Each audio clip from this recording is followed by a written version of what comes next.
ये वो लोग हैं जिन्हें सट्टा के कारोबार करने के नाम से गिरफ्तार किया गया।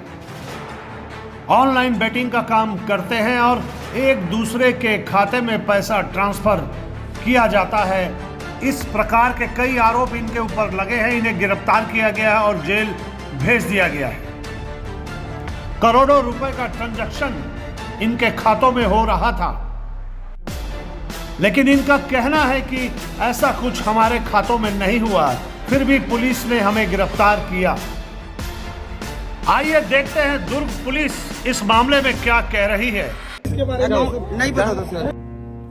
बैकग्राउंड ऐसी है कि हमको भारत सरकार के समन्वय पोर्टल के माध्यम से जानकारी हुई कि एक कर्नाटका बैंक की ब्रांच है स्टेशन रोड पर, थाना मोहन नगर अंतर्गत। तो उसमें 110 ऐसे बैंक खाते हैं जिसमें देश के अलग अलग राज्यों में दर्ज साइबर फ्रॉड की कंप्लेंट्स का पैसा आया है। तो इसको देखते हुए हमने एफआईआर की।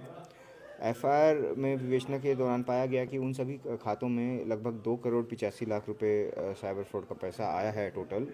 और उसमें फिर हम बारी बारी से अकाउंट होल्डर्स को वेरीफाई कर रहे हैं। अभी तक 15 अकाउंट होल्डर्स को वेरीफाई करके उनकी संलिप्तता पाई गई है कि उन्होंने पैसे के लालच में वो अकाउंट्स आगे बेचे हैं। उनको हम गिरफ्तार करके जेल भेज चुके हैं। इसके अलावा उनकी निशानदेही पर 20 और लोगों को आइडेंटिफाई किया गया कि वो इसी कड़ी में जुड़े हुए थे, अकाउंट्स लेते थे और आगे बेचते थे। तो ऐसे 20 लोग और हैं और उनको भी हमने गिरफ्तार किया और विधिवत कार्रवाई कर रहे हैं। और इसमें विभिन्न बैंकों के खाते सामने हमने स्टार्टिंग कर्नाटका बैंक से की, लेकिन पता चला federal bank, UCO bank, Indian overseas bank, bank of Maharashtra, बंधन बैंक आदि आदि बहुत सारे बैंक्स के इसमें खाते हैं। और काफ़ी खाते कॉरपोरेट अकाउंट्स हैं और बड़ा उसका 1 करोड़ 2 करोड़ लिमिट रहता था। तो उन खातों का लेन देन भी होता था, एक व्यक्ति से लेकर दूसरे तक बेचा जा रहा था। तो इसी कड़ी से कड़ी जोड़ते हुए हमने 15 खाता धारकों के अलावा 20 और लोगों को भी गिरफ्तार किया। कुल 35 लोगों की गिरफ्तारी हुई है सर। हाँ, और कितने लोगों की गिरफ्तारी? अभी जांच कर रहे हैं और लोगों की डेफिनेटली गिरफ्तारी होगी। और जैसे जैसे हमारे पास लोगों के नाम सामने आते रहेंगे हम उन पे कार्रवाई करते रहेंगे। ये जो पैसा था, ये पैसा किस तरीके से इनके पास में पहुंचता था और कैसे ये लोग अपने अकाउंट को बेचते थे? इसमें ना 3 चीज़ें हैं पैसे के फ्लो में। एक है साइबर फ्रॉड। मतलब जो देखा गया है कि इन अकाउंट्स में जो साइबर फ्रॉड का प्रार्थी है उसके जब उससे पैसा लूट के उससे चीटिंग होके जाता था तो इन अकाउंट्स में वो फ्लो करता था। एक अकाउंट से दूसरे में गया, तीसरे में गया, तो डायरेक्टली और इनडायरेक्टली इन अकाउंट्स में पैसा आया है वो, और वो विड्रॉ भी हुआ है। एक चीज़ ये हो गई। दूसरा ये देखा गया है कि ये खाते जो ऑनलाइन बैटिंग का पैसा है उसको, जो विनिंग का पैसा लोग लेते हैं, उनको रिसीव करने के लिए भी ये अकाउंट्स का इस्तेमाल किया गया है। और तीसरी चीज़ है कि जैसे एक तथ्य आया है कि किसी के पास 5 करोड़ ऑनलाइन शेयर ट्रेडिंग के माध्यम से ठगा हुआ पैसा था, उसको वो लोग मनी लॉन्ड्रिंग करके उसको क्लीन बनाना चाहते, उसके लिए भी वो अकाउंट्स की रिक्वायरमेंट थी।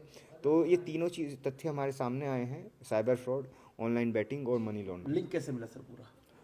वो जांच में जैसे हमने पूछताछ के बेसिस पे उसने बताया कि हमारे पास इतना पैसा था, हमने उसको क्लीन कराने के लिए ये अकाउंट्स प्रोक्योर करे, तो उससे हमको पता चला। ठीक सर, ये बताएंगे कि ये जो पूरा जिस तरीके से सिस्टम पूरा बना हुआ था और इसमें जो आरोपी है 111 सिर्फ कर्नाटका बैंक की, 113 या 111, तो इसमें जो बाकी जो खाता धारक है क्या उनकी भी संलिप्तता है? उनको भी हम जांच कर रहे हैं। बारी बारी से सभी अकाउंट होल्डर्स को बुला के हम पूछताछ कर रहे हैं। कहीं ना कहीं लालच था तो लालच है डेफिनेटली। जैसे तो जो इसके बदले में क्या दिया जाता था? और हाँ, जैसे जो सेविंग अकाउंट है जिनकी लिमिट कम रहती थी वो 5-10 हज़ार में अपना अकाउंट बेचते थे, और जो बड़े कॉर्पोरेट अकाउंट्स हैं जो 1 करोड़ 3 करोड़ की लिमिट वाले हैं वो 70 हज़ार 1 लाख रुपए में भी अपने अकाउंट्स बेचते थे। सर कोई बड़ा इसमें गिरोह है जो जहाँ तक पहुँच पाई नहीं पुलिस अभी? वो अभी कुछ लोगों के सामने आए हैं। जो मैंने बताया, करण नाम का व्यक्ति, उसका नाम अमृतपाल है और अलियास करण, वो, और एक वो सूरजपुर का है, बिश्रामपुर का, और एक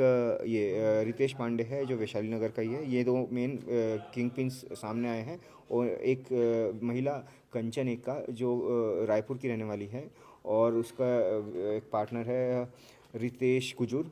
ये सब के नाम सामने आए हैं। और ये इनके जैसे मोबाइल हमने देखा, इनके पास जो भी चीज़ें देखी तो उसमें क्लियरली दिख रहा है कि ये बड़े प्लेयर्स हैं। एक चिंटू है, गुरप्रीत सिंह सोहल उर्फ चिंटू, वो भी सूरजपुर का है। उसके पास से भी हमने जैसे मोबाइल उसका देखा तो उसमें भी प्रतीत हुआ कि वो बड़ा प्लेयर है, ये लोग बहुत बड़े लेवल का ये धंधा करते थे। आईडी का भी संचालन किया जाता है। ये रितेश पांडे जो है, इसने अमर प्रजापति से अकाउंट्स लेके चिंटू जो विश्रामपुर का है इसको बेचे थे। इसके फ़ोन में जब हमने चेक किया तो मालूम पड़ा कि, और जब इससे पूछताछ की तो चिंटू ने बताया कि इसने 8,35,000 रुपये में अकाउंट्स खरीदे थे और एक दिल्ली के व्यक्ति समीर मिर्धा को 9,55,000 रुपये में बेचे थे। तो ये भी एक मेन प्लेयर है और ये यहाँ का